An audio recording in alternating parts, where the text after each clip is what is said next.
Bonjour à toutes et à tous, bienvenue sur lecambrézien.tv. Alors, comme chaque semaine, votre magazine vous propose des sujets variés et notamment le développement de la ville à travers des chantiers de rénovation par exemple.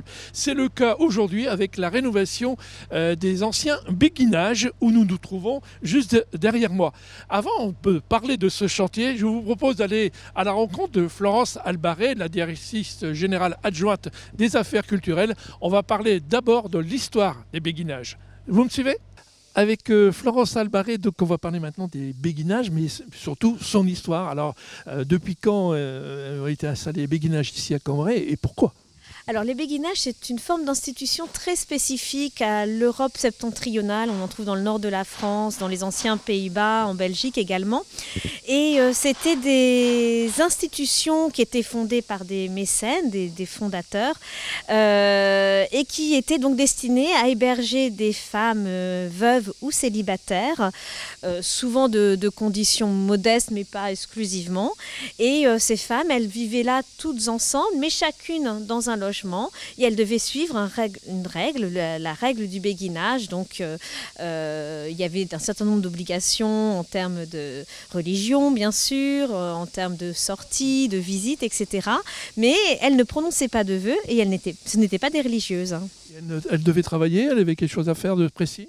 Alors il y avait des participations au fonctionnement commun de l'institution et après voilà, c'était en général aussi, elles servaient le culte d'une paroisse en général.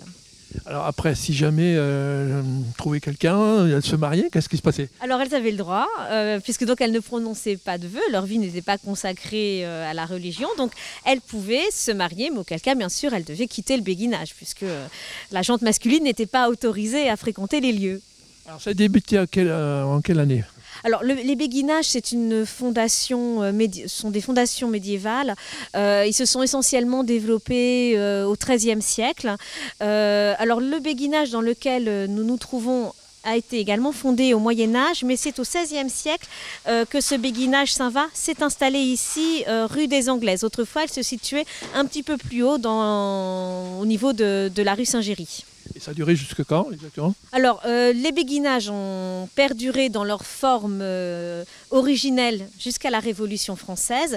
Et à ce moment-là, ils ont été repris par le bureau de bienfaisance.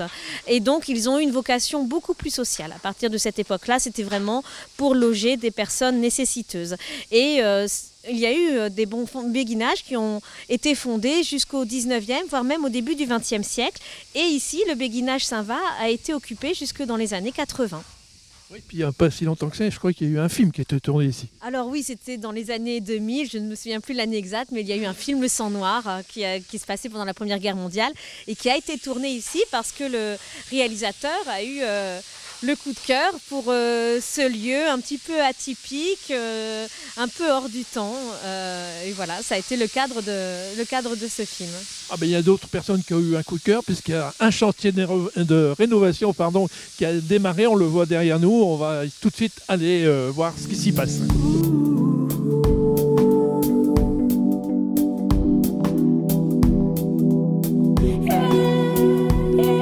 Alors maintenant nous sommes avec Alexandre qui est donc le chef chantier maçonnerie de ces béguinages en cours de rénovation. Est-ce que vous pouvez nous faire un petit point sur ce chantier? Depuis quand il a débuté exactement? Donc le chantier du béguinage a débuté début septembre en préparation. Donc comme vous le voyez là-bas, on a dû démonter Oui exactement. Pourquoi vous avez démonté pour pouvoir approvisionner le chantier ainsi que pour pouvoir faire les rotations avec les engins et les machines, les engins, tout ça, vous voyez, et l'évacuation des gravats, toutes ces choses-là. Je suppose que vous la remonterez après. Bien sûr, c'est ça. On va pas vous laisser ça comme ça. Alors là, je vois derrière nous, il y a des maisons qui ont commencé à être rénovées, notamment au niveau des briques. Vous faites ça selon des règles bien strictes, puisque vous travaillez pour les monuments historiques. Oui, c'est ça. Donc le procédé pour en arriver à ce résultat, donc on passe par les 3-4 étapes, le piquetage des façades, le tamponnage des briques, le gommage, et après le rejointoiement par derrière et le nettoyage. Alors là, on a combien de logements? Je crois que c'est 13 au départ, pas au départ, en finale. 13 logements au final. C'est des logements de 2 pièces au rez-de-chaussée, voire 3 pièces au rez-de-chaussée.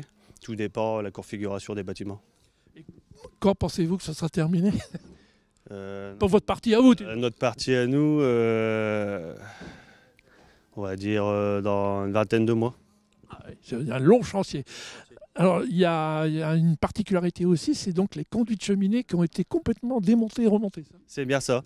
Les conduits de cheminée étaient vraiment délabrés. Pour des questions de sécurité, ils ont été démontés et remontés à l'ancienne. Et là, aujourd'hui, c'est terminé. Et pour les bâtiments D et E, c'est terminé. Alors, en façade, il y a aussi tout un bâtiment. Est-ce qu'il va être également complètement rénové? Façade côté rue. Côté rue. Exactement. La partie ravalement en totalité, tout va être repris à l'identique comme à l'origine. Voilà. Très bien, merci. Et puis merci et bon courage surtout pour la suite. Merci beaucoup à vous. Au revoir.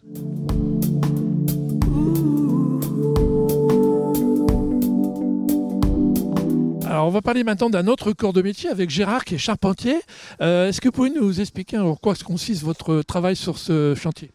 Sur ce chantier, on rehausse les entrées de ferme, on refait les châssis, tout ce qui est gîtage, plancher, et voilà. Il y a du gros boulot quand même. Il y a du gros boulot et tout est fait en chaîne. Ah oui, donc respect évidemment des conditions du monument historique et donc du bois, c'est le chêne. C'est le chêne, comme c'était avant. Alors, on discute un petit peu avant de cette interview et vous me dites qu'en haut, par exemple, il y aura quand même plus de 2 mètres sous tout. Il y aura plus de 2 mètres. Parce que c'est impressionnant, on a l'impression que c'est... Ça paraît petit, mais non, c'est le couloir, mais l'isolant par l'extérieur. Donc déjà, ça fait gagner du volume intérieur. D'accord. Et bien là, voilà, merci donc pour tous ces renseignements, notamment aux ouvriers et puis chefs de chantier qui nous ont reçus gentiment ici sur ce chantier des béguinages. On va bien sûr y revenir plusieurs fois d'ici là quand il sera un peu plus avancé. Et là, on va tout de suite aller sur un autre chantier, un chantier de voirie dans le Vieux-Cambrai, parce que évidemment, tout ce chantier de rénovation s'inscrit également dans la rénovation du Vieux-Cambrai.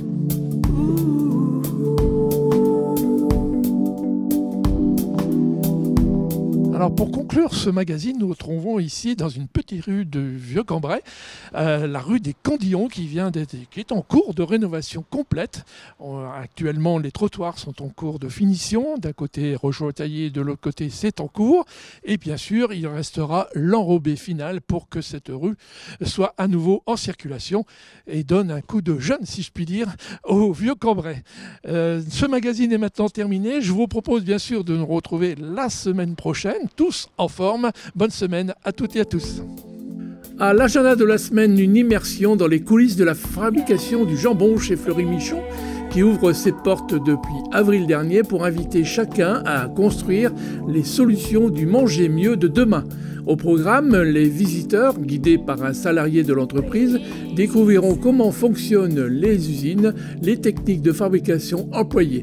Les prochaines visites auront lieu les jeudis 31 mai, 14 et 28 juin prochains, mais également en juillet et en août. Pour tout renseignement et inscription obligatoire, rendez-vous à l'Office de tourisme de Cambrai. À suivre le festival American Journey qui débute vendredi 25 jusqu'au dimanche 27 mai. Le Palais des Grottes recevra cette année pas moins de 12 groupes de country venus de toute l'Europe, de France et même des États-Unis et du célèbre temple de la country Nashville.